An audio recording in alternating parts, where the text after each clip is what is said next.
everybody, welcome to Coffee, Current Events, and Politics in Luqman Nation, the most dangerous show on social media anywhere. I am Jacqueline Luqman, along with my husband, Shahid Luqman. Hey. And we are keeping our ear to the ground, getting in the weeds and the details, so you don't have to. So thank you for joining us on Facebook and on YouTube.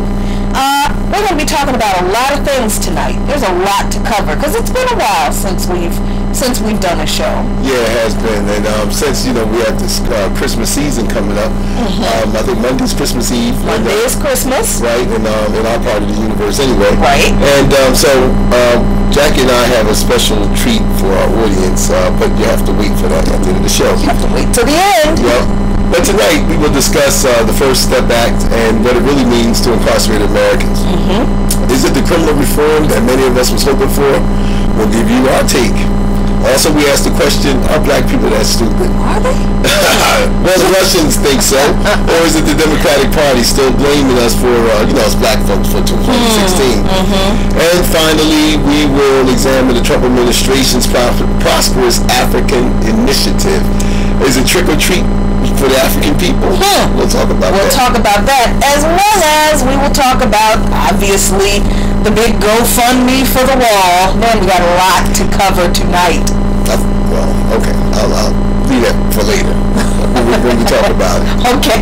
But anyway, welcome. And so we're going to give you some time to, build up, go get your tea, your coffee, whatever you like, settle down. We think that this is going to be a very, we feel very good about tonight's show and about the topics. We've been very busy. We were, shout out to Brian Griffin. We did his show. Yes, the People's Republic podcast. Yep, and we also did their show. Right. Thank you.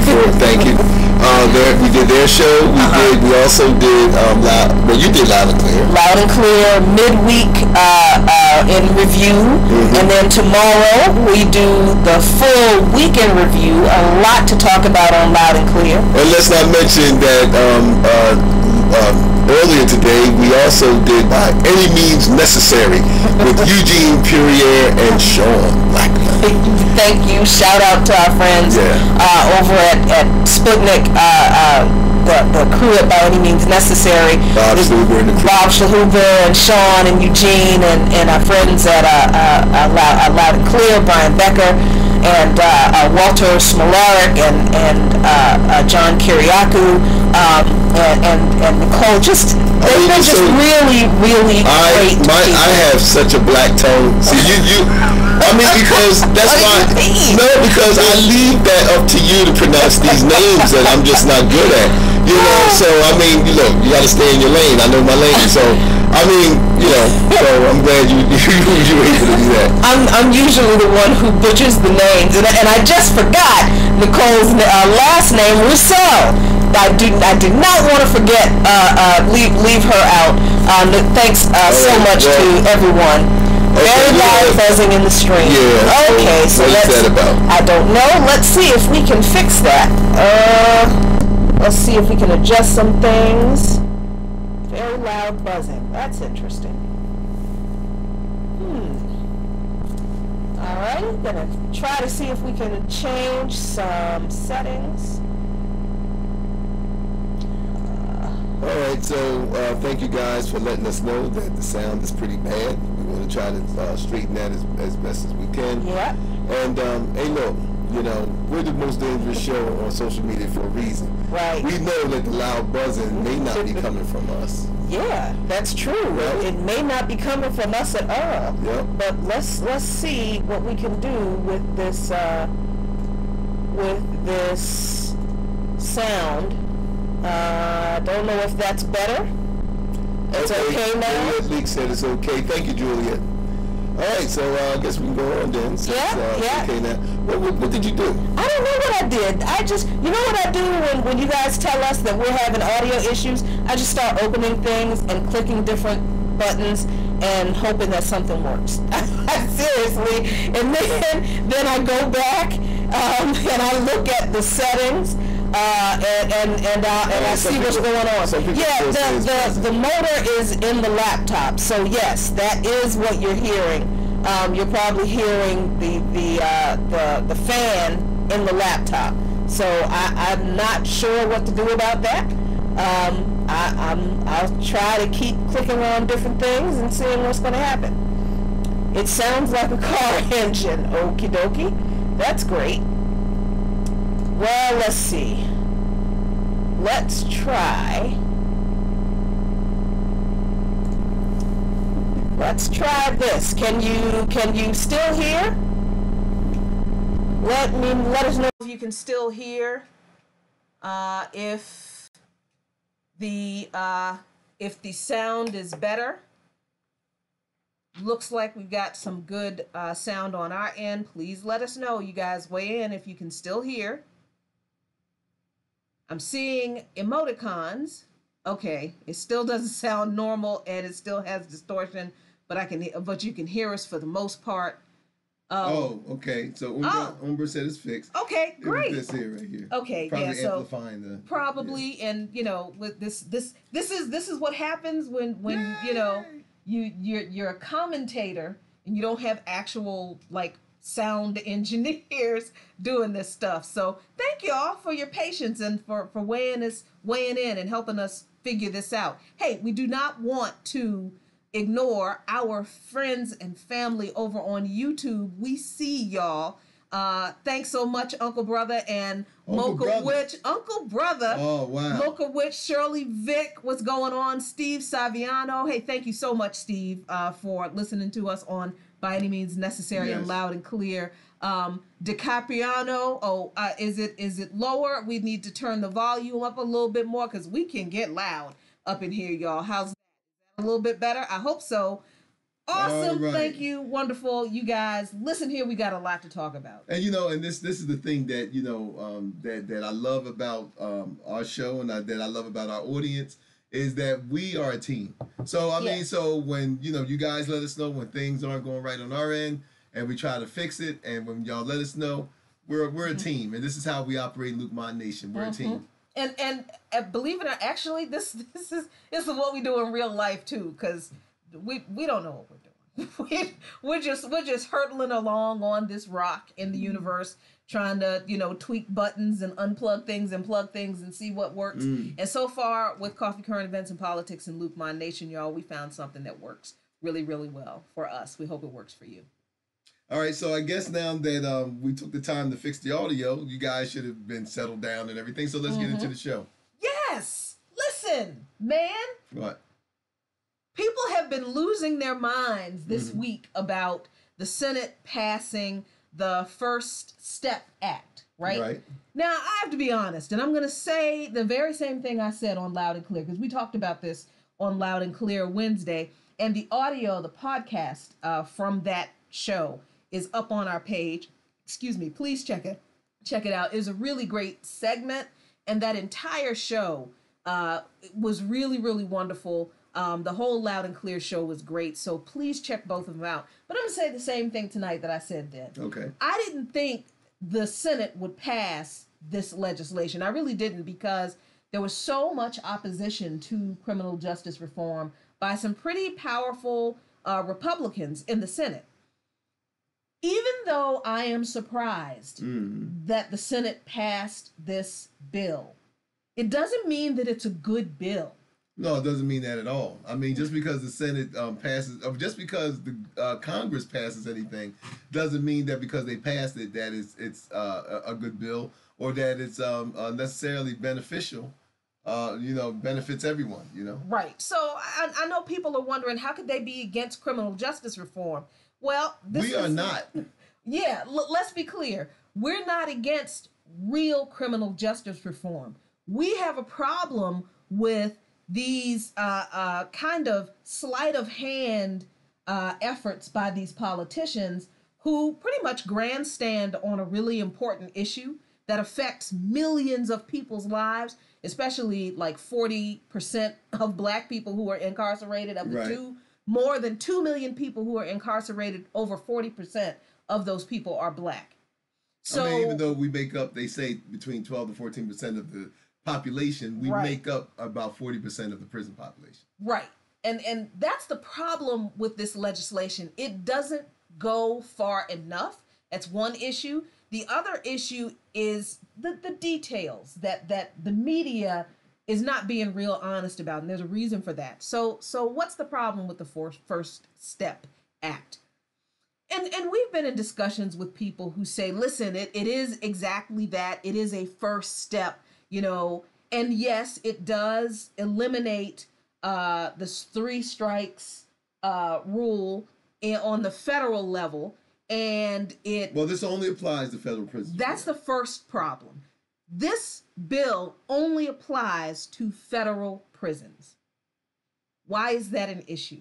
Because out of the 2 million plus incarcerated people in America, and mind you, the United States of America has the highest population of incarcerated people in the world. We incarcerate more people than so-called communist China, and even when the Soviet Union was the Soviet Union, we imprison more people than Russia. Well, and what makes that, when you say those type of things, people say, oh, wow, golly gee. But we only make up 5% of the world's population in the United States.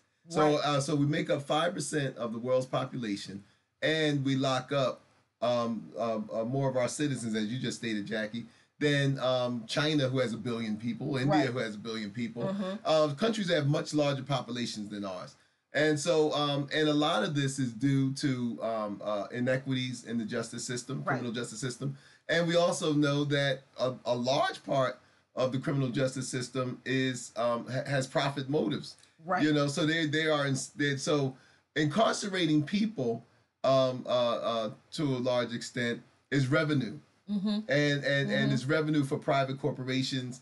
So what we're doing is that they say, well, crime doesn't pay. Well, it does. It just doesn't pay us. Yeah, right. We don't benefit from it, but what's the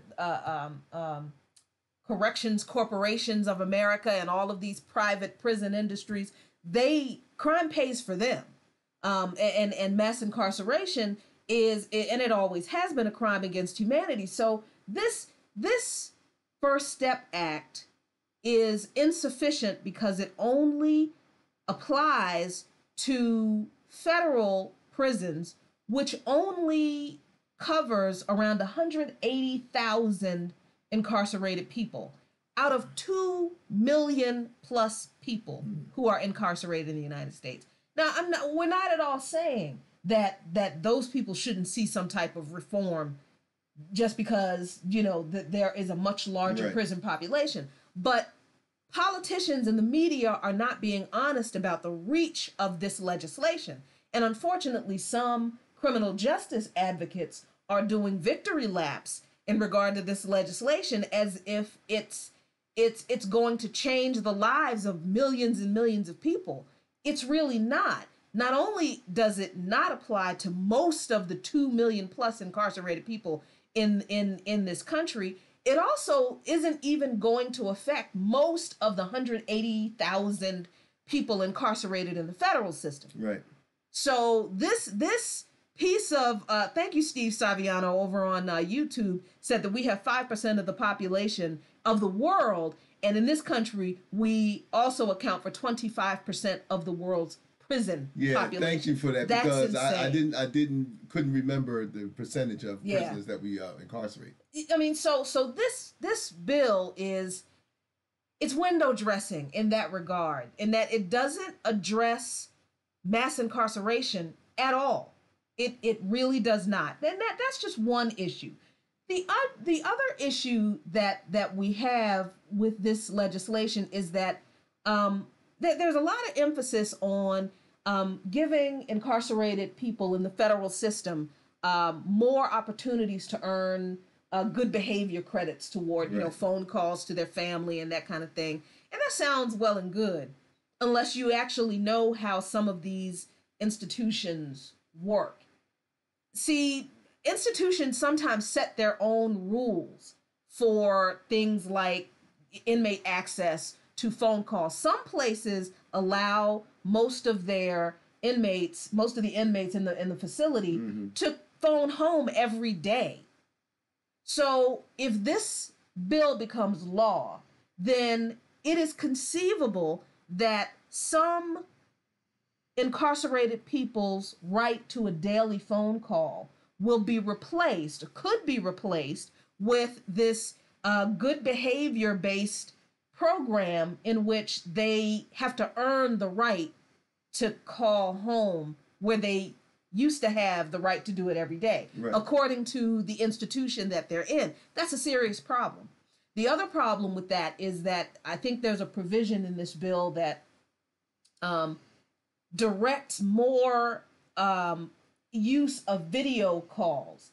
That's an issue because not only are video calls much more expensive than, a regular telephone call, and they're expensive enough, but it's also conceivable that the institutions, the Bureau of Prison, the Federal Bureau of Prisons, could use this legislation to reduce the number of in-person visits incarcerated people get. Right. Because they focus so much on video calls. I mean, we need to understand how the prison system works and what the rules are really for each institution almost.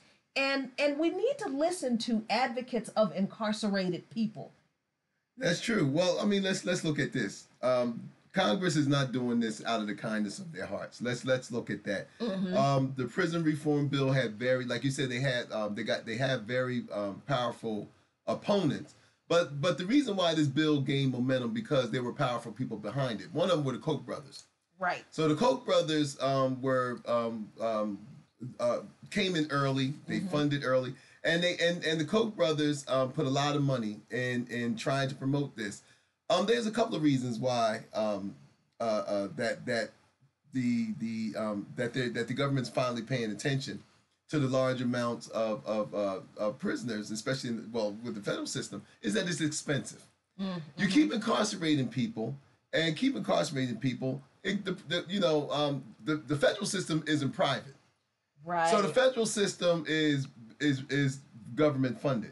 So that means that the government is, look, with so much of our resources going to the military industrial complex, there's not enough pie left for anything else. That includes prisoners. That's a great point. Right. That includes prisoners. So they're not doing this out of the kindness of their heart. They're not, they didn't get a eureka moment and say, wow, this is, and they're not even embarrassed because, someone could say, well, maybe it's an embarrassment for the United States to be recognized. Look, let me tell you something. The United States don't get embarrassed easily. No. So, you don't reach almost 3 million people of your citizens incarcerated, then all of a sudden say, well, that's a shame that, that looks kind of bad. It's purely, why are we doing that? Folks, it's purely economics. The military industrial complex is sucking us dry. It's sucking the treasury dry. I mean, we spent trillions of dollars in Afghanistan and Iraq. We're spending trillions more on nuclear weapons. I mean, look, no offense to the MMT folks, but there's nothing infinite. Even the universe has a finite space. It doesn't go on forever. Right. We just don't know where the end is, but there's an end. Yeah, and neither does our ability to fund things. So I mean, people say, well, you can print money, monetary sovereignty and stuff, but anything that's related to human beings is finite. Believe me. I mean, even if you was to base your monetary value on all of the precious minerals in the earth, that's finite. Right. So whether whether you believe that taxes fund spending or whether you believe that the government can print its own money, there is a finite the ability to fund these things has a finite you know what I'm going to do. It's finite. Yeah, I mean. So with the military industrial complex taking up so much, with the United States being drawn into another Cold War with China, with Russia, so no one's cutting back or no one's taking money away from the military. Right. So that means that somebody else has to give up shit. So so now that we got this bloated military budget, like I said, there's a little bit, the pie is shrinking. So that means even prisoners have to sacrifice. Right. Now this is the thing. A lot of people are saying, well, it's the first step. If they were really sincere, if Congress was really sincere about prisoner reform, then they would have reinstituted stuff they took away from the past. Prisoners used to be able to go to school. They used to be able to get college degrees. Prisoners used to be able to do a lot of things in the federal system and sometimes in the state, in most state systems. So what is the goal? They say, well, it's to give people another chance. Well, as you stated, Jackie, only 180,000 people so far would be directly affected by this, and not even all of them. Right, but if Congress was really sincere about any kind of reform, then all they had to do was just reinstitute what they've taken away before. Well, and if Congress were really serious about rehabilitation and giving people another chance who have made a bad a decision or made a mistake and need to be rehabilitated after prison, then Congress, neither the House nor the Senate, would have included this provision in the bill that relies on this software that uses an algorithm that is supposed to predict who is more likely to recommit crime than other prisoners. And that algorithm-based software is what they use to determine who gets to participate in this good behavior program. If Congress, if the people in the Senate, if the people in the House, and if the criminal justice advocates were serious about this legislation, they would never have included that aspect of this legislation in it, because there's an excellent piece by ProPublica about the racism of these kinds of algorithms. They're already used by some state agencies to determine. I mean, remember the movie Minority Report? Oh yeah. And the pre-crime department.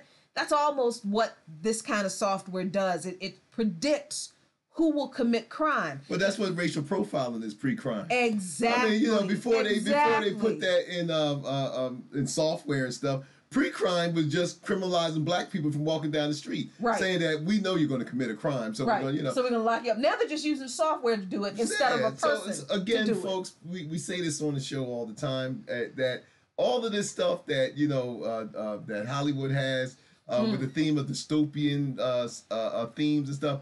Black people, our lives here has been dystopian. So when, the whole time. Yeah. So even with Tom Cruise's movie Pre-Crime, what do you think racial profiling is? What do you think Stop and Frisk is? Oh, remember the scene in Minority Report, which was so offensive, where the little spider camera is running through the neighborhood and goes into an apartment building.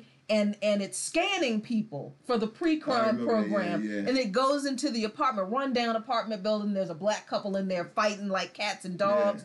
And they stop in the middle of their argument to be scanned by this camera, so that they can be put into the algorithm to determine if they're going to commit a crime. I mean, and what's so scary about that, because this is art imitating life. The fact how easily people submit to these type of draconian measures. And these, so the government, the government says, oh, well, this is for your own good. And so people just again, just accept this and submit to these type of measures. But, but again, I don't want to get off track, but I'm just saying, pre-crime started with us.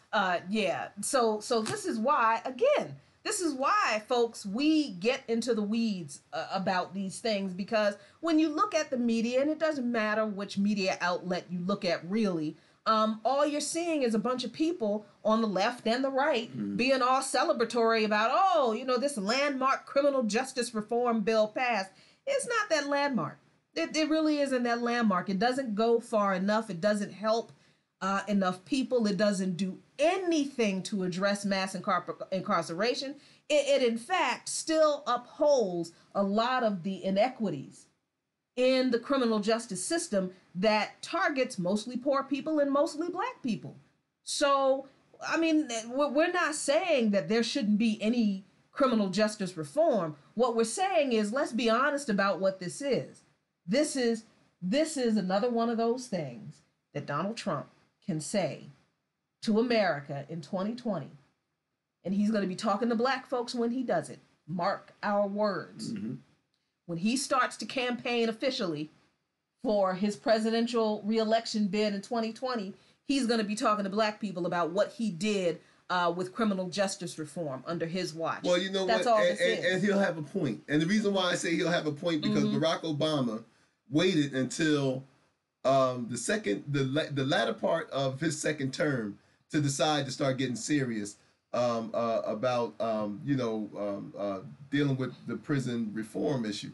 Something that he could have done much earlier, right, considering that the people mostly affected supported him 98%.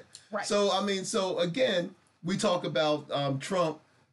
Whether we agree with it or not, Trump can brag about that. Because I mean, it's still early in his presidency. He still has 2 more years left. And yet, he can say, well, look, I didn't wait like Barack Obama did. That's right. Until I was almost out of here and basically snuck through the night and let some people go, with no fanfare and none of this stuff. He said, no, and in typical Trump style, he's going to brag about it. So, and the reason why I say that itself is going to be misleading, because we got people even on our side cheering this on.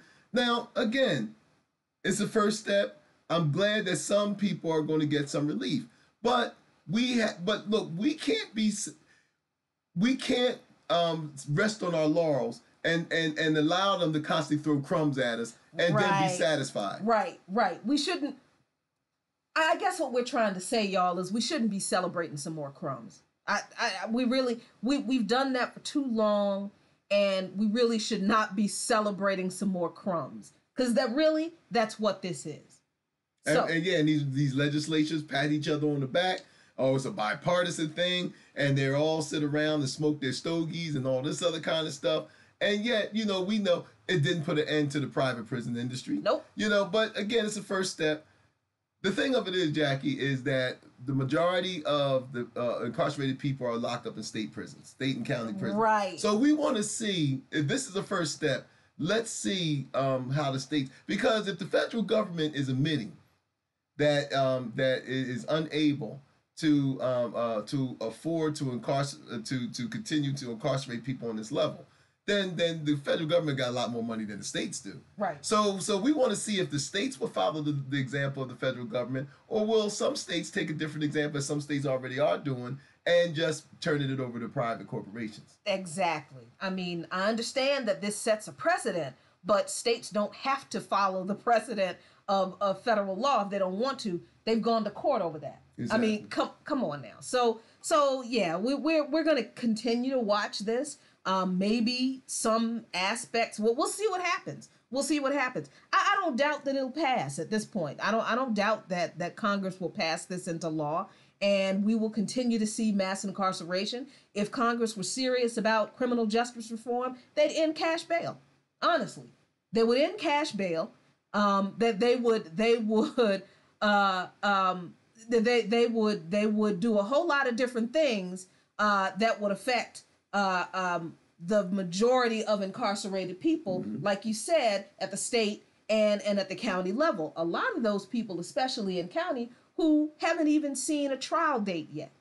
They haven't even been convicted. They're just sitting in jail, waiting for their trial date. Deal with that. Then I think I'll be a little bit more impressed about real criminal justice reform in this country. But anyway, that's our take on that issue. Right. So I just want to make one point about a lot of people don't understand that in the county jails you are not convicted of a crime. In the county Please explain that. In the county jails you are arrested. You're waiting to have your day in court. And in a lot of these county jails, they are charging people rent to stay there, which I think is such an injustice. You get arrested. Now you're only arrested, and they take you to the county jail, and you're only accused of something. That's right. You haven't been convicted. Yet a lot of these county jails are because of budget cuts from the states are forced to basically charge people who are arrested in the county jails rent. Yeah. And if they don't, and that's not, and that's along with having to pay for phone calls. That's along with having to pay for your food commissary and everything else. I know in my hometown, Camden, New Jersey, the Camden County Jail actually when you leave, and if you haven't paid your rent, they send you a bill. Exactly. And that goes on your credit report. And that is even if you go to trial and are found not guilty. Or if the charges are dropped. They bill you anyway. So bill you. People Yes. are sitting in jail waiting for their trial date because they and their family can't afford bail. And look, that affects mostly poor Black and Latino people. And then when they get out of jail, if the charges are dropped, then they get a bill. So they're in debt to the state.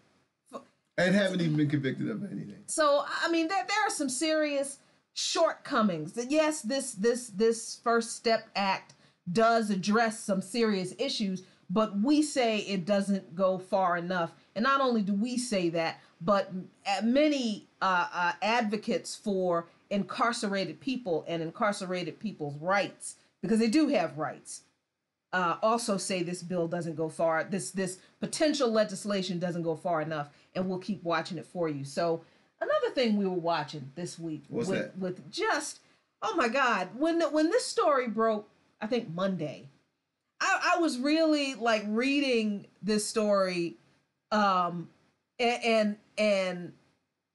I had knots in my stomach. I was so upset because this story was so ridiculous and it was so obviously pulled right out of the playbook of how to discredit uppity Negroes from 1950 and 1930. Really? Yes, this whole idea about the Russians and the little 12 or 19 person troll farm that was creating some memes and spreading some memes on social media. So this report comes out. It's just the most ridiculous stuff in the world. And insulting. It was so, and I think I was so angry about this report because I understood the damage that it would cause those of us who are outside of the Democratic Party and the Republican Party, who are truly on the left, who are advocating for a dismantling of this two-party system. I understand how much damage. We get how much damage this report did and the way it was reported. Because see, the actual report about this bogus Russian interference. First of all, let's address this whole Russian interference thing. You all know that we just don't buy that. That's just some bogus stuff. We're not saying that people who were from Russia didn't set up some social media accounts and spread some stuff around on Facebook and social media. Yeah, okay, but Mark Zuckerberg is selling our data to people. Exactly. Look, if we're going to bitch about being victims of social media, then let's not just stop with the Russians. Mark Zuckerberg lied to Congress and said that the offense of selling our personal data and stuff to these other companies, and they find out that it's worse than he admitted it to. Oh, he said like it wasn't that bad, right? And so then they find out no, he's selling millions of people. Look. Look, let's not stop at the Russians, but I digress. Well, I'm just saying, look, there's a lot of actors here at play, but, we're talking about the so-called Russian thing right now. Yeah, so, this whole, because people are cheering on Mueller and the FBI trying to take down Trump. I got a problem with people who call themselves leftists thinking that the FBI and Mueller, who helped George Bush lie about the Iraq war. I got a real problem with y'all thinking that those people are all of a sudden going to save you. They're the ones who got you into this mess. Get the heck out of here. So Russia, they're saying that Russia, by spreading some memes on social media, Facebook, Instagram, and Twitter, the report actually says that the reach of the memes were not that wide, and there was no particular group of people that was targeted, right? The report literally says that these people from this troll farm sent memes to veterans, to Christian groups, to conservative groups, to Latino groups, to women's groups, to black people. I mean, the report literally says they just sent stuff to everybody. Right. But when you look at how it was reported in the media, almost every single media outlet reported that story with the headline that read something like Russian troll farm targeted Sanders supporters and African Americans. Almost every single outlet reported that the Russians specifically targeted Sanders supporters and black people and told us to stay home. And we did it with some because of some memes. Well, look, I mean, I'm not naive enough to say that the Russians may not have attempted to do these things. I'm sure they have. Governments do it to each other all the time. No one wants to talk about the Israeli spying on our government over here. You know, I mean, look, you got a little love fest between Netanyahu and the Israeli right-wing government stuff. But come on, man. I mean, if we were to talk about governments interfering in our politics, why is it that 42 of our senators are backing a bill that would make criticizing Israel a crime? Now, if anybody, more than half of them Democrats. Well, yeah. So my point being, if anybody wants to talk about Russian interference in anything, well, what about the Israeli interference of our free speech? How about that? You know, the fact that senators that that the same politicians who we vote for to go and represent us seem to be representing another nation against our supposedly First Amendment rights over here. So I think that's more of a graver issue than a Russian troll farm just throwing darts at a board and hoping that that something sticks. And the really bad thing is, you're right. You're right. The idea that people are actually taking seriously this idea that like literally like a dozen or so people from Russia created some fake social media accounts and created some memes and put them on social media, and somehow they were able to convince millions of people either not to vote for Hillary Clinton or to just stay at home, but particularly black people, because we're obviously that stupid. That's what that whole narrative says, that black people are that immature and gullible that all we have to do is see some memes on Facebook. In between eating our chicken and watermelon. In between eating the chicken and the watermelon. that all we needed to do to not vote is see some memes on Facebook. Now, here is the part of this discussion that all of these crazy people who are Democrats, who are repeating this garbage, black and white, who are repeating this garbage, refuse to talk about. Of the memes that were circulated, first of all, most of them didn't contain anything that was false when it came to black people's issues. Now, the memes that, we have an article, we'll post that article up from the New York Times article that showed some examples of the most popular, the top shared memes in this mess. They are the most ridiculous, ignorant, stupid, there were memes that were supposedly the ones that convinced us not to vote at all. Yeah.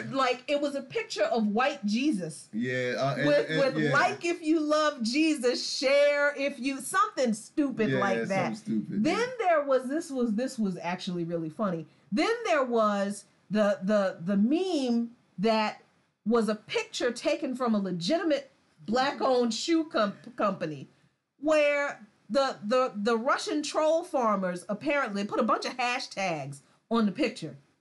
And the title on the picture was something like all the shades are bare, you know, a bunch of different shaded legs, and from ladies, and from really light skin to really dark skin. And it was an advertisement for the shoes. But these geniuses, now these are supposed to be a bunch of Russian spies. Okay? These are supposed to be agents of the powerful Mother Russia. Or is it Father Russia? Is it Mother? I think it's Mother. Yeah. I mean, I should know. I, of course, am a black identity extremist who is influenced by Russia. So how could I not know what we call our homeland? It's so ridiculous. But these people who are supposed to be agents of Russia tagged the legitimate shoe company in the meme that contained the picture that they stole from the legitimate shoe company. But that meme that was just a picture of a bunch of legs in some shoes, and some ashy ass legs too. Right. Where they get these black women who don't know what lotion is? That's what I really wanted to know. When you see the New York Times article, you'll see this meme. But somehow this meme that had no political message in it whatsoever, somehow that managed to convince a bunch of black people not to vote. As a matter of fact, the report says explicitly that most of the content that was traced back to this Russian troll farm wasn't even political in nature. So how are you convincing people to not vote when you're not actually telling people not to? Well, I mean, look, before this came out, when Hillary lost in 2016, they were blaming black folks in Milwaukee for not voting. They were blaming black folks down in the North Carolina who stayed home.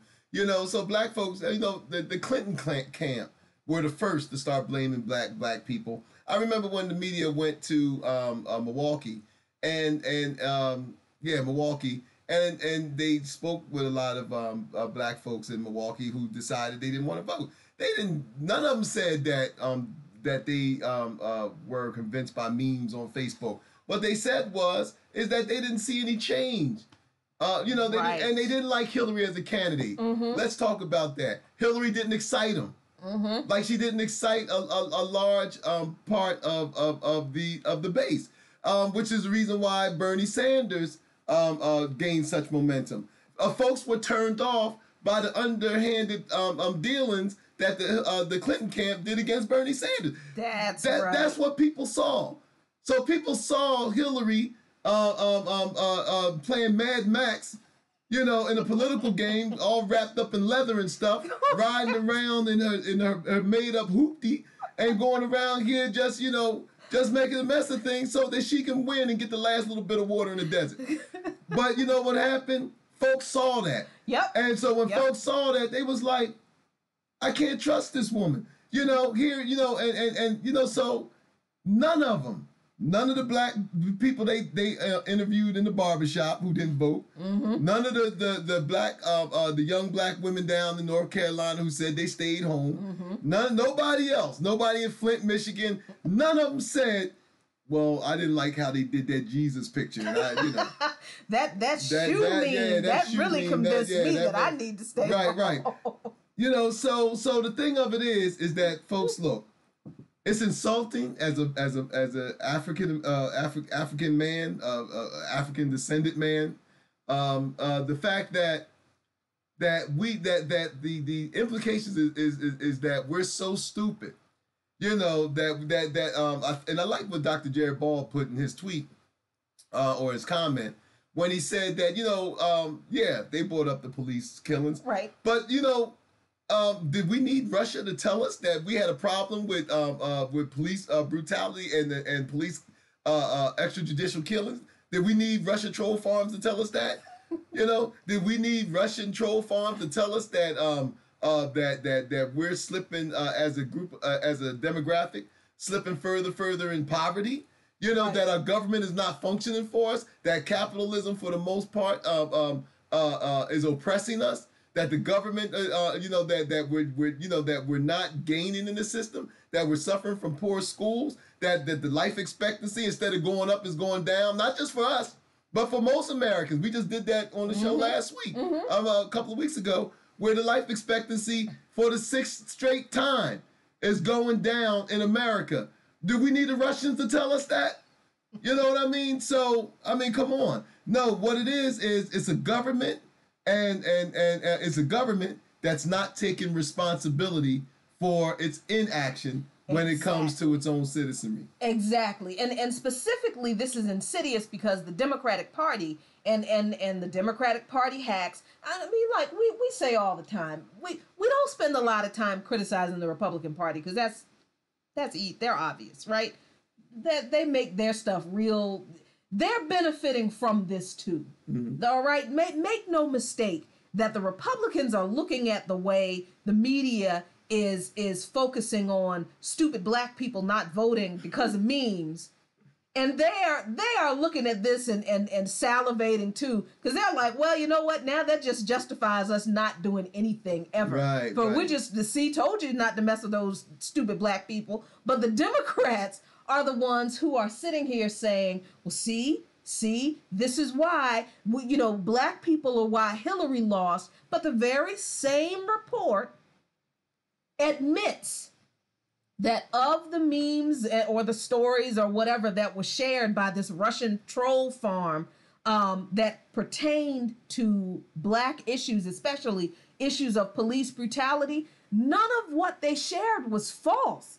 Nothing was untrue. They actually shared real information about real instances of police brutality. So if we've been talking about that issue, but they also didn't inform us on anything.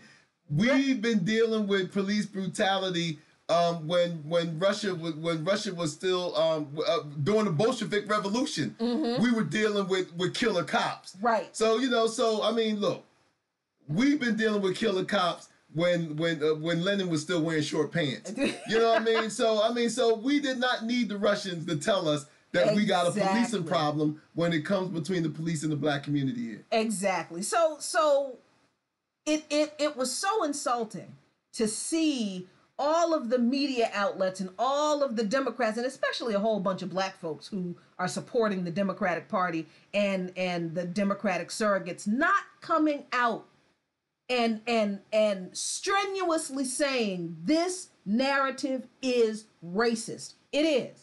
It is an absolutely racist narrative that isn't even based on what's actually in the report. It is straight out of the history of McCarthyism and the history of using the Red Scare against black activists, which has been done before. There is another post, I think we shared it on our page, that came from the very same New York Times, that it's almost the exact same headline. Russians manipulated black people around the world to rise up. Not kidding. From like 1930. Same garbage. White supremacy doesn't do anything new. They're like Satan. They don't have there's no new playbook. Yeah. They do the same stuff over and over again. We ignore this history at our peril. And while Ron says on Facebook that it's important to consistently criticize the Republican Party, well, absolutely true. We're not saying that we don't. It's just that when you have a so-called opposition party that's supposed to be the resistance to Trump, and they sign on to a racist narrative that attacks their own base. No, I don't. My problem is not so much with the Republicans in this one. My problem is with you. Our problem is with the Democratic Party that is going to use this narrative to beat black people over the head in 2020 about why we need to vote for another crappy Democratic candidate who is probably going to be Hillary Clinton again. And then they're going to blame us once again for losing the White House one more time. Well, I mean, on that note, we're going to take a break. And when we come back, you know what, folks? Say what you want about the Trumpsters. But they, you know, this what you remember that GoFundMe? Oh yeah. All right, you know, and this is something. When we come back from break, we're going to talk about this GoFundMe page to ordinary folks, supposedly, are digging in their pockets, giving $80 a piece. At least that's what the GoFundMe page says. And they so far raised within 5 days $6 million. We're going to talk about that when we get back, right after this break. Yep. You're listening to, or you're watching Coffee, Current Events, and Politics in Luqman Nation. We'll be back. We shall return.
There we go. Right, Mike. All right. Well, welcome back to Coffee, Current Events, and Politics.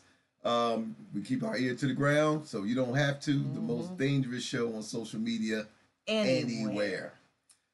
So I'm Jackie Luqman. And I'm Abdul Shahid Luqman. And so we're going to talk about, this was something. We were on By Any Means Necessary. Now, I got to admit, I tried to stay on top of a lot of stories. This one got past me. I didn't know about this until we did By Any Means Necessary.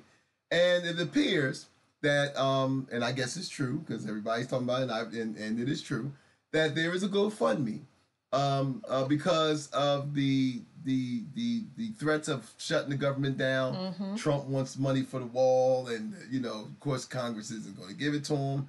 Schumer and Pelosi and said that he's not going to get it. So now Trump is, you know, they reworded it somehow, you know, border security. Right. So now it's not the wall; it's money. It's for just border security. Right. But Trump's mutant posse out there.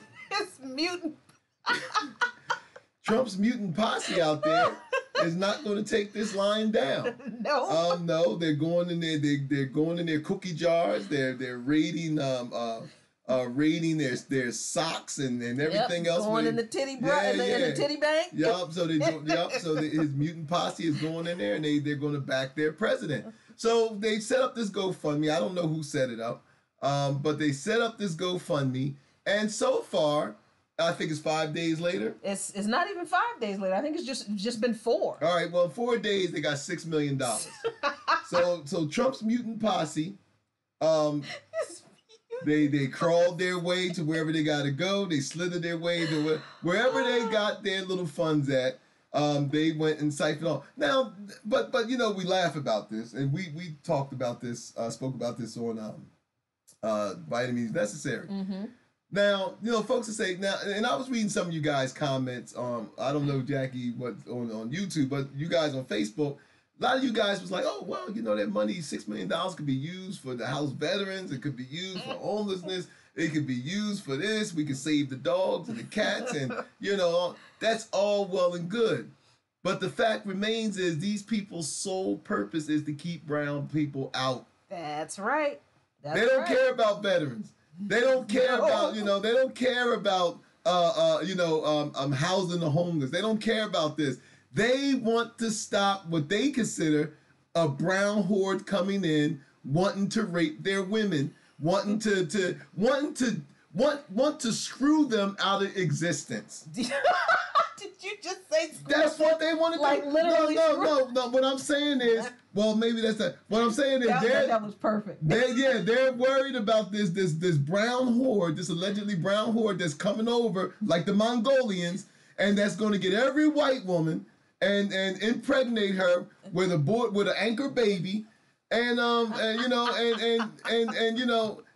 because that's what's being put to them. That's right. That look, when Trump first did this campaign about the wall, what did he say? They were rapists. They were rapists. They're not sending us their best. They're not sending us their best. Right. They're not sending us their best. They're criminals. They're rapists. Yeah, so, I mean, look, I don't care how much you try to take that back.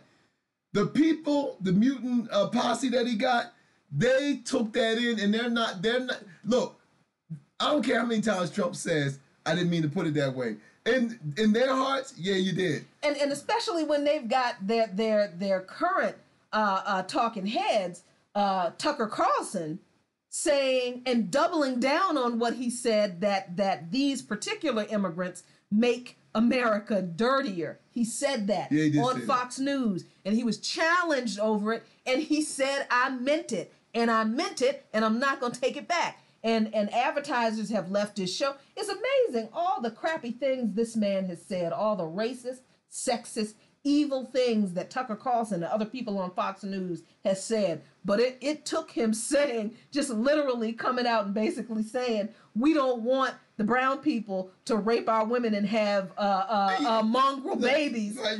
Practically for the advertisers to say, ooh, that's too much. And see, we gotta stop pussyfooting with America's racism. Yes. Don't sit up here and try to correct what I say. Mm-hmm. Don't sit up here. We got to come at America's racism as straight and raw as it comes at everybody else. Because that's how we get it. So that's how we get it. Before it was the Mexicans being rapists and this and that and the other, this is what they were saying about black folks. This is what they were saying about black men. Black men hung from trees because a white woman said that a black man looked at her funny. And lied. I mean, prosperous black community, and I'm serious about this. Yes. Prosperous black communities have been burnt to the ground by the lie of one white woman. So don't sit up here and look, the problem of it is we've been too genteel with this racism. Yeah. And so we gotta strike back hard at it, just like it comes at us. So no, I don't have time to couch it a certain way. I don't have time to flower it a certain way, because for the 400 plus years we've been in this country, it ain't come at us gentle. No. It ain't come at us soft. No. And the fact that 400 plus years of black people being in this country, and we look at the statistics, I told you that black those numbers. Those numbers, and find out that we have not prospered in this country, and that there's still forces at work to still keep us from obtaining the prosperity and the pursuit of happiness, all this stuff that they claim exists here, right? That we're supposed to get. So no, I don't have the patience anymore to be as Michelle Obama say, go high. Look. No, sometimes you got to get right in the gutter with them. Exactly. Because I mean, seriously, how else you gonna clean that gutter out? Really?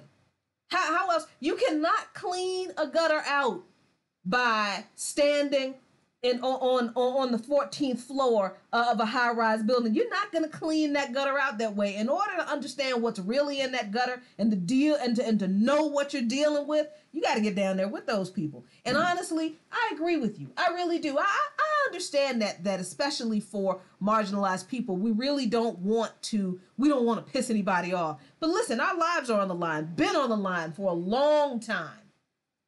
And we don't have the luxury of not pissing people in it. We don't have the luxury of not pissing people off anymore. And honestly, if people are pissed off because we are advocating for marginalized people's humanity, then you're not our allies, you're not our friends, and you're focusing on the wrong thing and on the wrong people. We have every right to be mad. We have every right to be pissed off at Tucker Carlson and his racist garbage that came out of his mouth. And I don't like the fact that so many people, and it's not just white folks, but even some black black people and others on supposedly so-called on our side want to tone police us, and I don't like that. But the thing of it is that it's better. No, look, 400 plus years we've been here. And we have not had a break from the trauma of this country. Nothing. There has not. I cannot open up any history book, no true history book in this country, and say, well, damn, from the period of 1888 and 1900, they left us the fuck alone. Nope, that period of time does not exist. That period does not exist in this country. Oh, you want to know how we can prove that? You know how we can prove that really quickly? Just we're not even going to make you go and read like Howard Zinn's history of the United States. You should, but we're not even going to tell you that you have to do that. Go to the Equal Justice Initiative, EJI.com, I think, or it's EJI.org, and order their Equal Justice Initiative calendar. Oh, yeah, that's a good one there. On that calendar, there is an incident of racist, terroristic violence committed against Black and other marginalized people for every single day of the year. From 16 whatever to probably last year. We're not, this isn't what's the word, hyperbole? Yeah, I just call it hyperbole. Yeah, I know. One of us is mispronouncing it, but we're not going to say who. Yeah. But we're not exaggerating about the pressure that we are always under. So when we talk about the thing that these white people are really thinking, we're not being mean about these people. We're not being nasty. And we're not trying allies. and they're black allies. Yep, we're not trying to offend anybody. These people are really afraid that those brown folks are going to come into this country and impregnate their daughters and dilute the purity of their white ethnicity. They really do believe that. Well, I mean, but let's look at this, and this could kind of go. I guess we could tie this in a little bit. It's not just America where this fear of darker people breeding you out. Yes. I mean, in Europe right now, even look, everybody talks about the Netherlands. And everybody talks about how the Netherlands is so much more civilized than us. But the Netherlands just passed a law saying that the migrants, they're moving them to an island. Yes. Their own island. They're moving them to an island. Look, let me tell you something. Many of you saw Braveheart. So Europeans' history is full of what is that Primus Noctis or whatever, first night, where a lot of where it was customary in certain circles that if someone of a lower class got married, then the person who owned the land could come and sleep with your wife and get first rights. You know what I mean? This is a reality in much of Europe. So I mean, it might not have been a reality in other places, but I know in Europe there's a fear of that. So it's a fear now, and it's a fear now because with the migrant crisis that's coming, that has been exacerbated by the West. Exactly. You know what I mean? People don't just leave their homes because they ain't got nothing else to do. They leave their homes because their homes have become unlivable, and that is due a large part to the policies of Western nations for the most part. Right. So now that these people are on your doorstep, now you're sitting back and say, well, what my country's going to look like in 30 years? It's not going to, when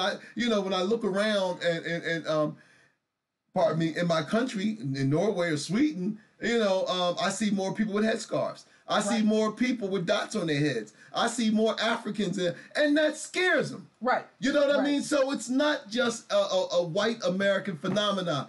You have the rise of right-wing fascist groups that's rising up over Europe, and it has always been tied to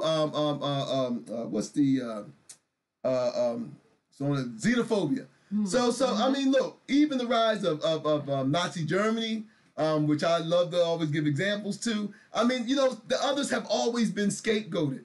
The whole Aryan race thing and purity thing. Right. This is not new in fascist movements. It was in Italy. I mean, I mean, this stuff is still alive and well in the hearts of a large segment of European Americans and white Americans when it comes to the other. Exactly. So it is nothing. That was a great. I see. This is why I like to talk about this stuff with you, because you can always tie it in the correct way with the history of the rise of European fascism. And that is important. All right, so thank you, Lene. Bindis. I didn't know what they were called, but the Bindis on the Indians. Right. Because I want to be correct. I don't want to insult anyone. Right. So okay, Bindis. Thank you, Lene. I mean, so a lot of people make an incorrect correlation between like Trump and Hitler. There's a lot that's not quite right, and the idea that fascism. We talked about this also on the ground on WPFW, and I think we have the link up for that too. How Trump he didn't usher in fascism in this country. These people didn't have these ideas about, oh my God, what's my country going to look like in 30 years and 50 years. All of a sudden that Trump became president, there were articles floating around with this question in right-wing media 10, 15 years ago. I've been out of high school for 30 years, and I remember people talking about the browning of America. Yes. What Rush Limbaugh, this is what he talked about. Yep. So this is not a new phenomenon, and people need to understand that this rise of fascism in America is not really a rise of fascism. It was always here. Always here. So this is why these people don't have a problem. Exactly. Finding $80 out of the little bit that they have, or the little bit of nothing they have, to go pay for a wall to keep these brown people out who they are convinced are going to come and brown them out of existence. That's why. It doesn't have anything to do with anything other than we do not want to be replaced. What do you think these people were saying when they were marching on Charlottesville talking about Jews will not replace us? They knew what they were saying. But we are progressives. They want to be polite to these people, laughing at them because they had tiki torches from Home Depot. And you know what? And not to call any names, but we have a very good Facebook friend of ours, and she's a friend of the show. And she said that she was because Umbra just said something about that crazy old uncle at Thanksgiving. Mm-hmm. Well, this particular friend of ours mentioned how a family member of hers was saying racist stuff around her, and she said that she felt it wouldn't do any good to confront her. And we said, no, you got to confront her. You got to confront her. You can't be my ally in front of my face and not be my ally behind when I'm not around. Yeah. What I mean? An ally ride or die with you, whether they're in your presence or they're not in your presence. And we want so many of our white allies, sincere white allies. I ain't talking about the fake progressives that talk about they want racial equality and equity like they do in D.C. and then give the homeless fund away to rich business people in D.C. in the forms of tax breaks. I ain't talking about those false progressives there. I'm talking about our true white allies who are really about it. You know what I mean? And so, you can't just get on Coffee, Current Events, and Politics and talk about, I'm for this and I'm for that. No, like Umbra said, it's when you with your crazy old uncle and he start talking that stupid shit. That's when you sit at the table. That's when the courage come in. That's when the courage come in and say, nah, you wrong, unc. You know what I mean? Uncle or whatever, you're wrong. If you got to be an ally 24/7. You can't sit up here and say nice things when you're on a platform or you're in spaces of people of color, and then when you with some of your racist family members, then all of a sudden you quiet. Yeah. That ain't how it works. Nah, and take the pie away from your racist ass uncle too. Damn it to hell. But I mean, if that's all you have to back up your allyship with is to make your racist ass friends and relatives uncomfortable and not serve them dessert, then do it. Right. Seriously, I mean, listen, this is you got to build up that courage somehow. This is not easy. So like when we're talking about this wall and these people giving, I'm almost convinced that by the time we go to bed tonight and turn on the news tomorrow or open our laptops tomorrow, it's probably going to be up to $8 million. Now they have a long way to go to get that $1 billion they need to build this wall. And these people, as terrified of being browned out of existence that they are, these people do not know how government works. Because, see, the fund that they are trying to give this money to is in the U.S. Treasury. And it's like the charitable fund where you can make a what do you call it? A contribution to the U.S. Treasury to pay down the debt. Now, I understand that the national debt is a whole nother conversation that, okay, agreed. And to just make a point about what you were saying earlier about MMT, the problem with this, the way people understand government funding is that the government is spending a lot of money on stuff, namely the Department of Defense, and saying that it doesn't have money for other things, but the government is also not providing full employment for people. So if people don't have jobs, then people aren't putting any money back into the economy, and there's really no value behind the dollars. So the issue is twofold in that. Yes, the Department of Defense gets way too much of the pie. But the other issue is that enough people are not employed. So enough people aren't making enough money to funnel back into the economy. So that's a whole nother conversation. But these people are raising this money. They think they're going to raise $1 billion to build this wall because the Congress isn't going to give Trump his money for the wall. Not yet. Not yet. So they think they're going to get this GoFundMe and contribute this money to the U.S. Treasury fund to that people can make contributions to pay down the debt. Here's the problem with these people and this ridiculous ass idea. The money that is contributed to that fund isn't like, it's not like my family can give me money and tell me, listen, I'm going to give you this money, but you better use it to pay the mortgage. Yeah. Now, think of it this way. My family can give me money and tell me that they want me to do a certain thing with it all they want to. But once I get it, I do whatever the hell I want to with that money. That's and true. They can't stop me. That's pretty much what this U.S. Treasury fund is. More importantly, people who contribute to the fund can't tell the U.S. Treasury what the Treasury can and cannot do with the money that goes into the fund. Neither can the U.S. Treasury say, this is what we want Congress to do with the money. Congress decides on what is done with that money that goes into the U.S. Treasury fund. So these people raising all this money to give to this U.S. Treasury fund, thinking that they're going to tell Congress that this is money that we want you to go toward building the wall, that's not how it's going to work. Well, yeah, and you're right. That's not how it works, but they don't care. They don't care. All right, this is the part that I feel, yeah, I mean, people say they're stupid. People say, oh, look how ridiculous that is. They think this, they think that. But this is the part that we need to pay attention since we're so smart progressives. These are the things that we need to pay attention to. Trump has connected with his base. Now we spoke about this earlier. Barack Obama got 98. Well, let me set this up. Trump has never backed away from his base. He's never backed away from his base. Trump is well aware that most of the people that support him are racially challenged.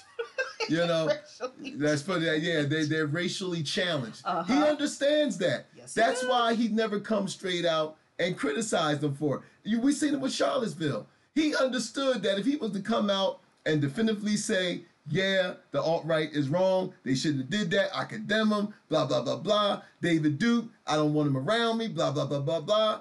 He lied and said he never knew who David Duke was. But it's a reason why he said that, because he understands a large part of his support comes from people like them. Now, let's look at going high Barack Obama. Barack Obama got over 98% of the black vote. But unlike Trump, who didn't abandon his base and still doesn't abandon his base, Barack Obama, once we threw our votes behind him, then we couldn't get this man to say black people reparations in one sentence. In one sentence, at any time. We had to. I mean, he had to be shamed to talk about Trayvon Martin. Yeah, he did. He had to be shamed to do that. He had to be shamed to send Eric Holder to Ferguson when that went down. You know, and then unlike Trump, who don't go to cold country and tell them y'all need to stop doing meth if y'all want to be successful. Y'all need to start. You know, y'all take care of your teeth. You know what I mean? All this other kind of stuff. You know what I mean? But no. But he said, you're my base. You might be a little dysfunctional, racially challenged, or this and that and the other, but you support me and I got your back. Yep. Barack Obama never told us that. And these people feel that they're part of something. So whatever they have, they go in their pocket and they know that, look, they're not stupid. They know that their little $80 and stuff eventually is not going to build this wall. But it's not the part. They feel that they're a part of something. Barack Obama never made black people who supported him over 98% feel like nothing. He went around and what he did was he spoke down to us. He spoke down to us. Michelle Obama right now is speaking down about us, on her book tour and stuff like that. So when we look at it, Trump's strength comes from his base. Barack Obama couldn't get shit done because he abandoned his. That's right. So I mean that's a great point. As ridiculous as far as process and legislatively as this whole GoFundMe for building the wall and giving the money to the U.S. Treasury is, we also have to look at the ideological importance of Trump and his presidency and what it means, what he means to those people who support him. It doesn't matter that Trump's ideas are ridiculous. Some of his ideas are ridiculous. It doesn't even matter that some of his ideas are illegal and amoral and unconstitutional. These people don't care. They don't care because, like you said, they believe he is there working on their behalf. Because he told them that he was. Whether he's doing it or not, they believe it. They believe it. That's right. And that's important. In politics, it's about the illusion of making the people believe that you're doing something for them when you know exactly you're not. And this is how he wins twice, right? He can say, and I know somebody's going to watch this and be like, so it sounds like you guys support Trump. This is our problem on the left. We don't take the time to really critically think through these issues. All we think about is, we just have to, every time we get an opportunity, we're just supposed to talk about how horrible Trump is and we need to resist Trump and stop Trump. No, we really need to understand that this dude has played the whole country. And part of critically thinking is learning from your enemy. I mean, we don't like to do that because we think we're so much smarter than them. Oh yeah. You know what I mean? So by us, patting ourselves on the back, and because many of us don't consider ourselves racist, or many of us don't consider ourselves having a lot of the co-signing a lot of the issues that many people on the other side do, then we feel ourselves sometimes superior. But in feeling that way, we lose the ability to learn from our mistakes because we don't believe we made any.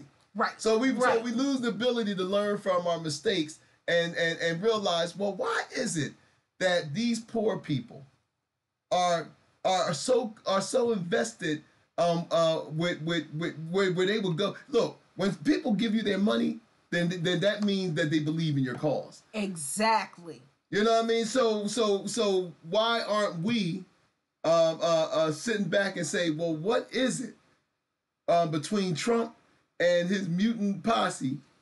Why is it that you know what did he do to bring them in that they feel so invested? What chord did he touch in them? Right. These are the questions that we got to ask ourselves. So that we've gotten to this point, Jackie, in this country, where we feel that we don't have to talk to them. Like we feel we don't have to learn nothing from them. Like we feel that there's nothing that they can teach us.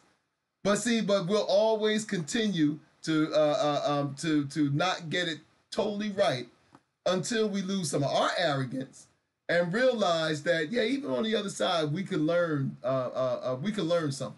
Yeah, I mean, if we're really honest about what's going on here, because I think another aspect of this, and I had to stick a pin in what you said about when people give you their money, that means they believe in you. Okay. Because that's very important in regard to Black people and our activism. But let me say this first: Trump wins twice. And it doesn't matter what he does. It doesn't really matter how any of what he does turns out. I honestly don't think it matters whether he gets stuff done or whether it goes down in flames, because he told people that he would do certain things. Mm-hmm. And he knew that those certain things were important to the people he said that to. So he wins because he can say to them, I told you I was going to do this, and look, I'm trying to do it. So he wins on that point. And then he wins on the other point, even if what he's trying to do isn't successful. Even if it's illegal, immoral, and absolutely unconstitutional, and gets shot down in the courts, as a lot of his stuff will and has been, he wins then, because then he can say, look, I told you that I was going to do certain things. I tried to do these things for you, and look at what the government or the courts or the Democrats or the establishment Republicans won't let me do. He wins either way, and he always knew this.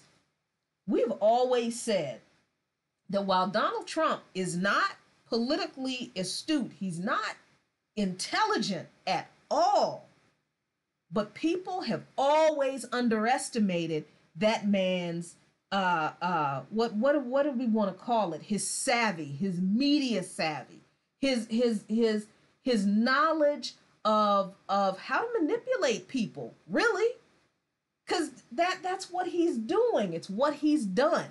And I wanted to agree with Ron. Ron, no, he won't have his wall. He's not going to have his wall because we've already stated that. Look, even if they came up with the $1 billion or whatever they need, you just can't just turn the GoFundMe over and say, okay, right, now we want our wall. Right. So no, you're right. He's not going to have his wall. Mm-hmm. But we need to learn on this side why, Trump, and this is the question that we got to critically think, people. You know what I mean? We get so caught up in the us versus them that we don't critically think. See, the thing of it is the fact that Trump has never held political office. Barack Obama has. Mm-hmm. But yet Trump is finding ways to maneuver around Washington, D.C. politics to at least present the illusion that he's getting stuff done, while Obama was sitting there with his hands tied behind his back, and Black folks, the ones that he distanced himself from, making excuses for him, say, oh, well, the white folks in Congress won't let him do nothing. You know what I mean? Right. Now, Obama, when he got to become president, was a seasoned politician by that time. Yes, he was. Now, he might not have been, and he spent time in the Senate. Yes. So, he didn't make enough contacts, or, he didn't know how to play the game by that time. So, so these are questions that we have to ask so we don't repeat the same mistake. Right. Why is it that Trump can come from Trump Tower and become president of the United States, and look, it's very unorthodox, I agree. But yet to his base don't see the unorthodoxy. The base is seeing this man is fighting Washington for me. That's it. And where you had, like you said, Barack Obama, the seasoned politician, yes, we understand he faced racism, But seriously, how did you not know that was going to happen? It's America. Right. Like you said, Ron Williams, America believes in racism. That's our religion. Other than capitalism and racism. That's what we do here. Well, that's what founded the country. That's what founded the capitalism, racism, and violence. That's what founded this country. It was capitalism, racism, and genocide. That's what founded this country. I don't know why people were surprised that Barack Obama was going to face a lot of racism. So when he was faced with all of this resistance, how come he didn't take a sledgehammer to the joint like Trump is doing if he was there for the people? Right. Exactly. You understand? Yeah. So that there are a lot of different angles to this whole Trump presidency that we are going to mess around and settle for a vanilla Barack Obama, who honestly was just a chocolate neoliberal white Democrat. And we're gonna think we won and somehow things are better because we got rid of Trump. We got to do better than we have to do better than that, and we can do better than that. But we got to do the really hard, deep, critical thinking in order to eliminate some of these so-called Democratic candidates who are not any better than what we've had before. Not saying that we need to elect another Trump. I'm saying that we need to understand the political landscape and what's really here. I think Trump is a necessary evil. I said it when he was elected. I agree. I said that Trump was a necessary evil because I felt that, and I don't support him, but I felt that he's a necessary evil because I felt like he is going to finally wake us up and realize that we have to. I mean, we should have been fighting harder to say the soul of this country was lost before Trump got there. But at the same time, Trump is accelerating the death of this country. The stock market, capitalism, man, just needs to go. The stock market is 14-month low. Yeah, folks, we're heading to down 400 something points. Right, we're heading to another recession. So capitalism has to go. This system can't. We said this when we was on PFW.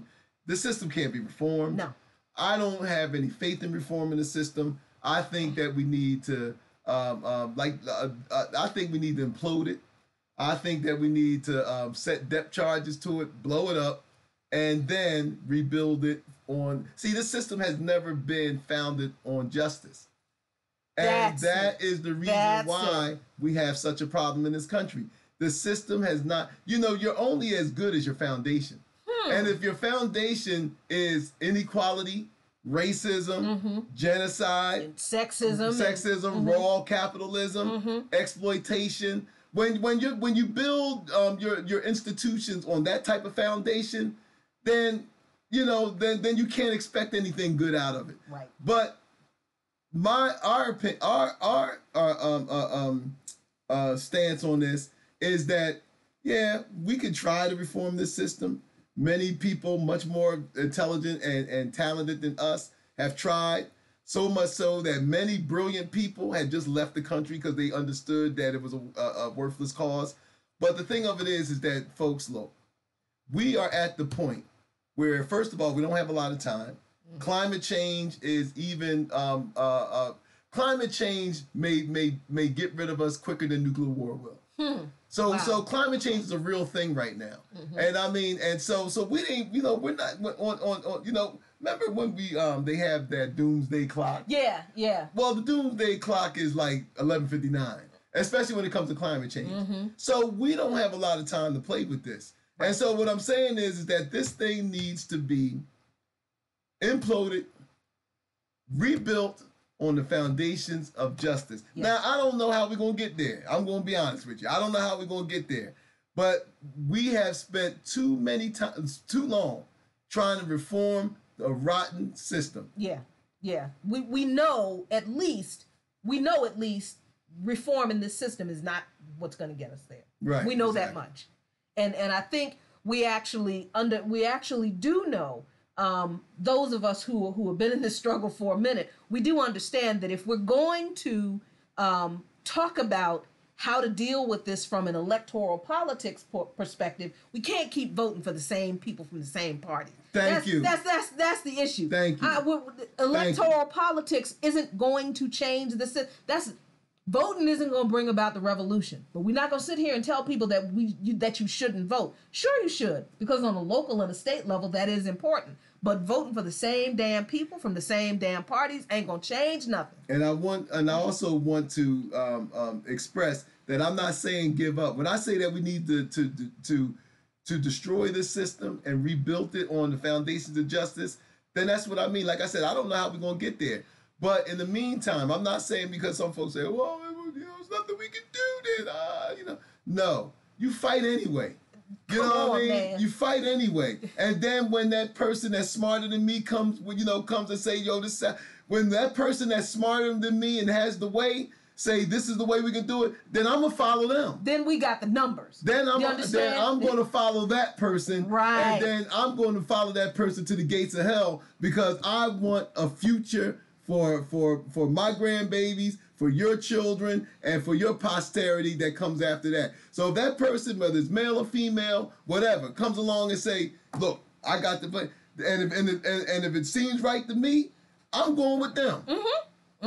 Exactly. Getting all religious up in here right now. So here's what I stuck a pin in your point, and then we're going to move on to our last topic. And then you get your treat at the end of the show for sticking with us. So that sounded so weird. You get a treat, like that's just so weird. But anyway, so I wanted to highlight what you said about when people give you their money, they believe in your cause. Mm. That's really important in this conversation about this GoFundMe for the wall. Because right or wrong, these people believe in Trump's cause. Right? And they have raised $6 million in 3-4 days. $6 million in 3 or 4 days. Aside from the people that we've seen who have had to, set up GoFundMe to pay for medical bills and help pay for, like, when they, the life emergency happens. And we've had our friends who have had to do that, and we've certainly helped people who have had to do that. But think about this, and this was brought up on By Any Means Necessary today. There's a fund, somebody set up a fund in response to this. Oh, yeah. For providing, I think it was cash bail to people in Ferguson, Missouri. Mm. Guess how much that GoFundMe account has? $1 million. $1 million. Oh, wow. One. So Same period of time, $1 million. We here at Coffee, Current Events, and Politics and Luqman Nation, because we're real honest about ours. See, we love doing this political commentary, this digging into issues, this talking about these political and social issues that affect our lives. We do this anyway, just because that's the kind of people we are. And you just decided, you know what?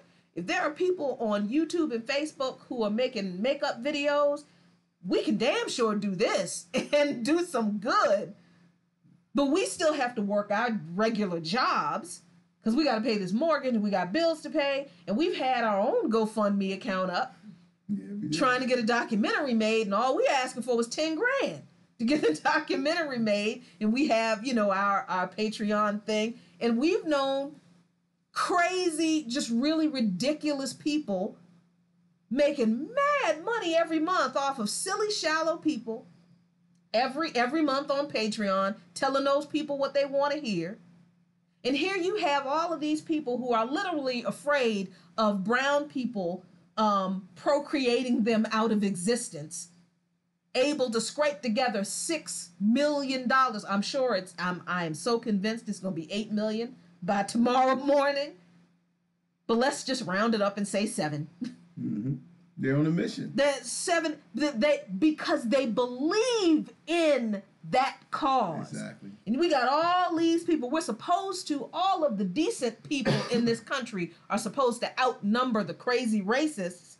But black activists and other justice activists can't get the kind of financial support from all of these supposedly decent people who supposedly outnumber these folks.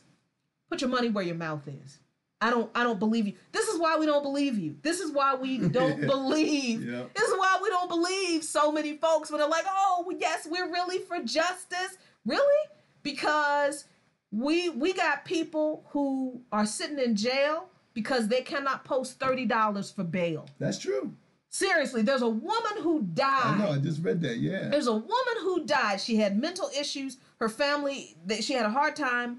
Her family had a hard time keeping up with her whereabouts because she had mental issues. But she was arrested and locked up for something. Wow. Her bail was $300. So you have to post 10%. That's $30 bucks. $30. Not only did nobody notify her family that she was even locked up, but she didn't have $30 to post her own bail.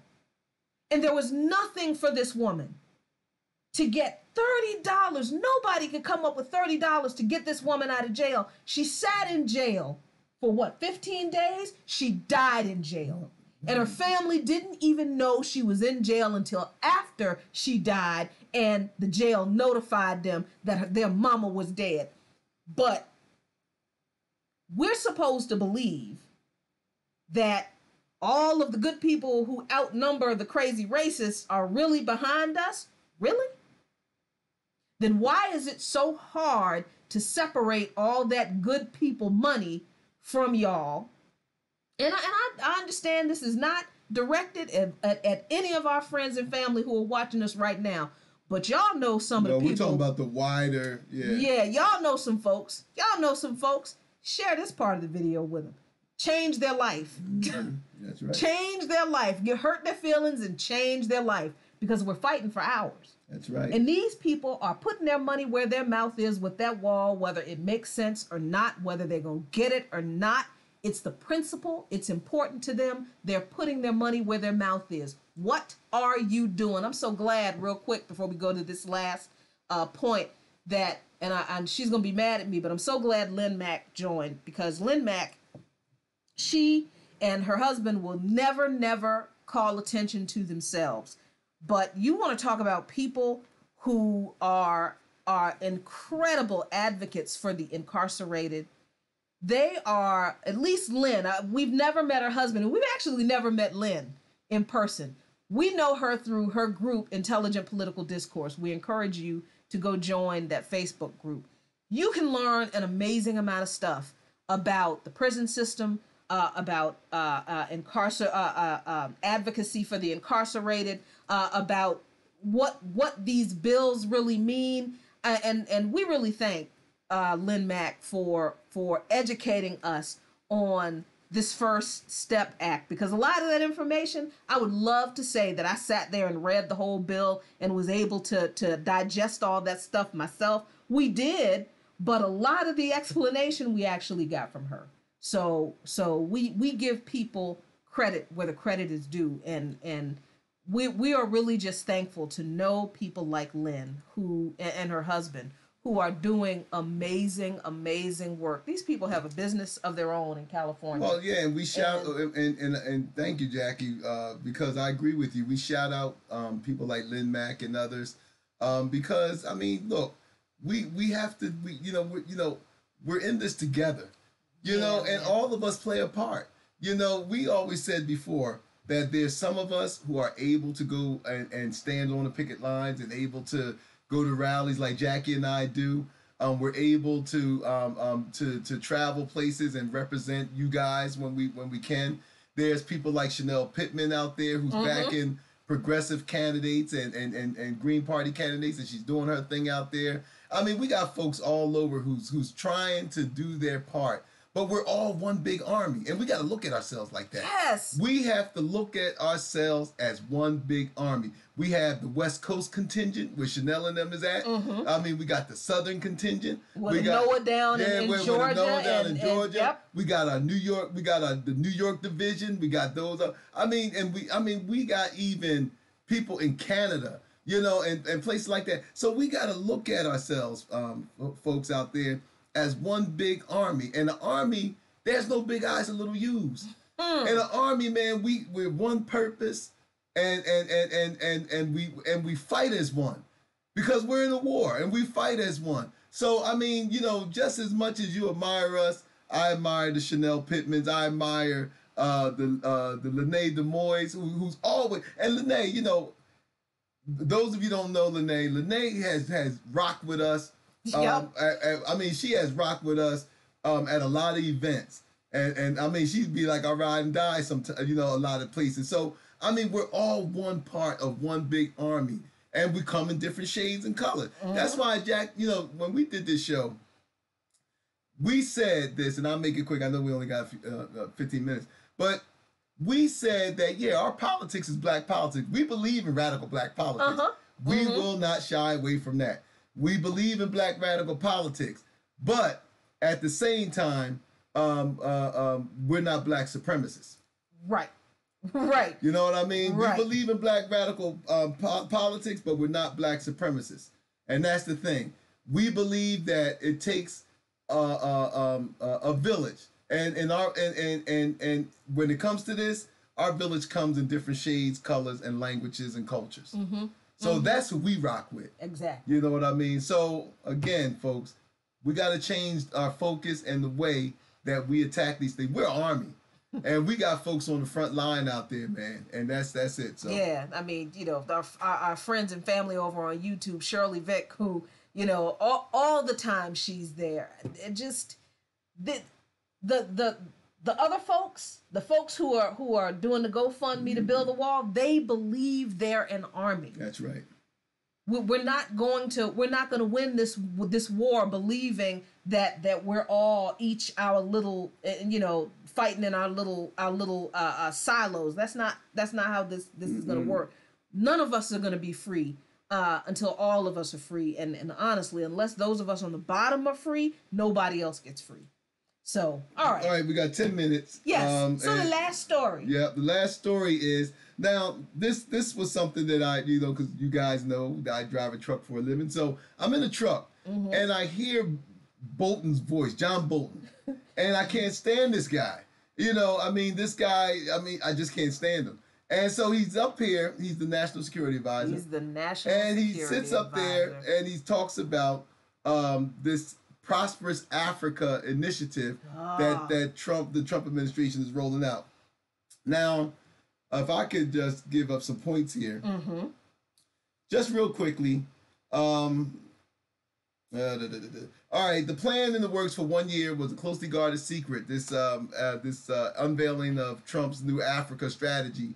And let me see. The strategy reflects the core tenets of President Trump's foreign policy. Basically, what it is that you know, the foreign aid, you know, they want to increase foreign aid, they want to increase trade, they want all of this stuff, they want to build what they say is a more equitable relationship with Africa. Folks, look, let me be clear with you. It's all about and they said something about Bolton said something about helping them when it comes to fighting terrorism and so let's be clear. And we're gonna, you know, we're just gonna put this out, but we're going to revisit this subject again. But especially in lieu of AFRICOM and the petition to Black Alliance for Peace campaign to end AFRICOM and get the United States out of Africa. That is also on our website. Yes, we are our Facebook page. Yes, we are supporters and members of Black Alliance for Peace. Exactly. So yeah, we want the United States out of Africa. Right. So basically it's this, and the reason why it's been met because the Hill article said that it was met with a lot of with not much fanfare, and it was met with not much fanfare because people see through it. People know that the only reason why the United States is putting this initiative across is because of the growing influence of China on the continent. That's right. That's right. You know, now I'm gonna tie this in real quick. Marcus Garvey and Malcolm X after him both said this, that black people in the world, whether here, the diaspora, wherever we are, descendants of Africans from the continent, he said that we will never be strong and respected until Africa is strong. And Malcolm X said that when China became stronger, China's much stronger now than it was in Malcolm's day, but it was strong. It was getting strong. And Malcolm even said that the way they used to that America used to treat the Chinese citizen, is no longer the case, because China of the Mao Zedong was getting stronger, and so the stronger state, that respect for the Chinese state was given to the Chinese citizen abroad. Now that has never been true for us. Not after the European invasion of Africa and the transatlantic slave trade. We never had that. So now China come, and I got a lot of problems with Chinese imperialism, but this is what I learned from Ajamu Baraka, because look, I'm learning every day, but he made a point that I agree with. As much problems as I and others have with Chinese investment, one of the things that China is doing that the colonial West didn't do in Africa, the Chinese is building infrastructure, and not infrastructure to extract resources. Right. They're building infrastructure to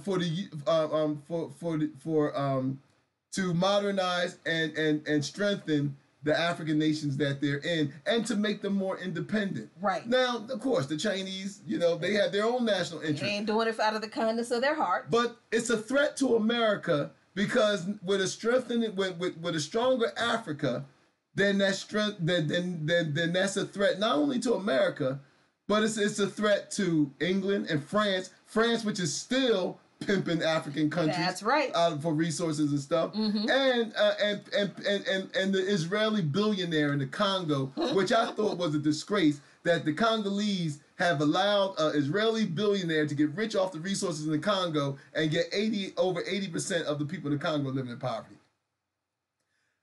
With Chinese investment, and the Chinese had investment in building this infrastructure, this is going into a new era where the West is losing its grip on just going in and just extracting resources out of Africa and not putting nothing back. Exactly. So we're looking at the United States responding to China being in Africa, and the reason China was in Africa was to challenge growing U.S. imperialism. Exactly. But China realized that they had to do that in a different way.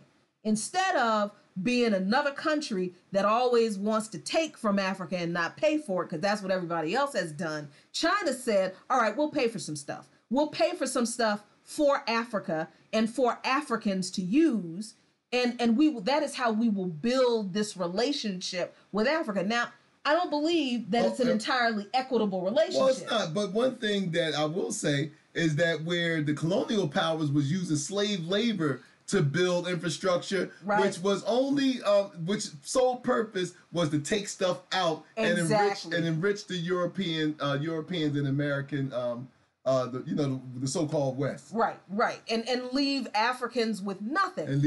China's not doing that. China is saying we're going to invest billions and billions of dollars in African countries. So this announcement, this Trump initiative, prosperous African initiative, this man got up in front of wherever he was and said this garbage. It said that the United States is not going to continue to give African nations aid just indiscriminately. That the United States government demands, basically they demand fealty to the United States in exchange for aid. And the Africans were like, no.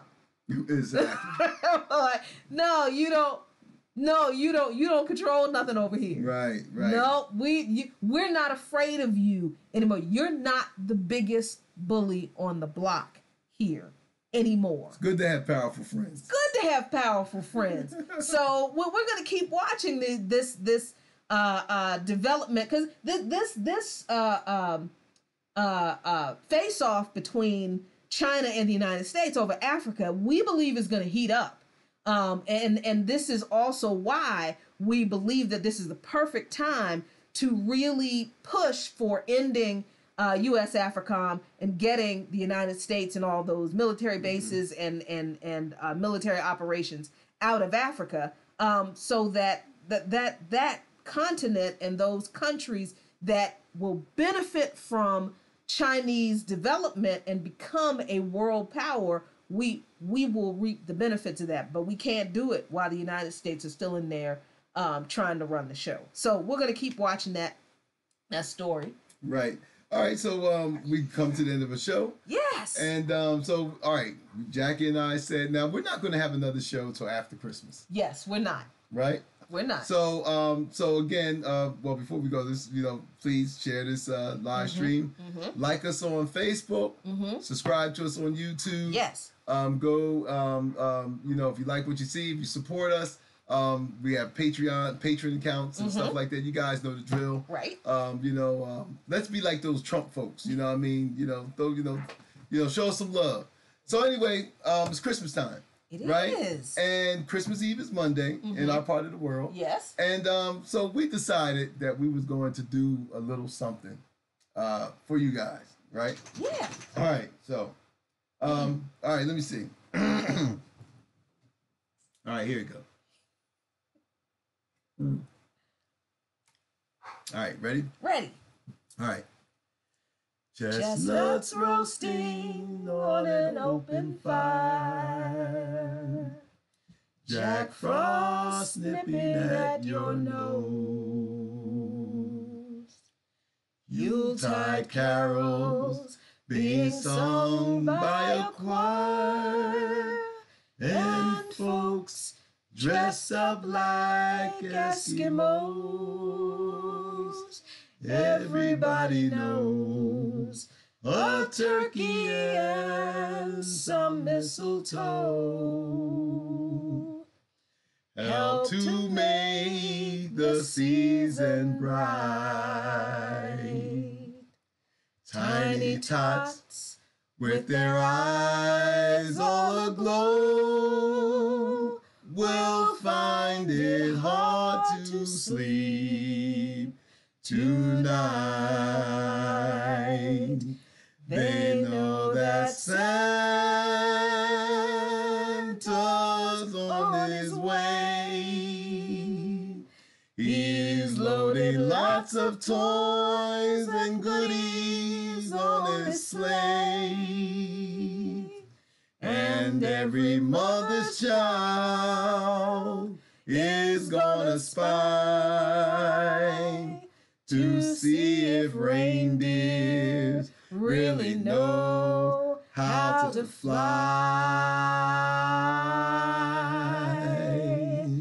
And so I'm offering this simple phrase to kids from 1 to 92. Although it's been said many times, many ways, Merry Christmas. Merry Christmas to Merry Christmas to you.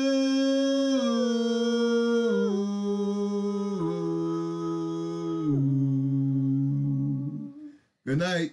Good night. Happy holidays. Happy Hanukkah. Joyous Festivus. See y'all in the new year. Peace.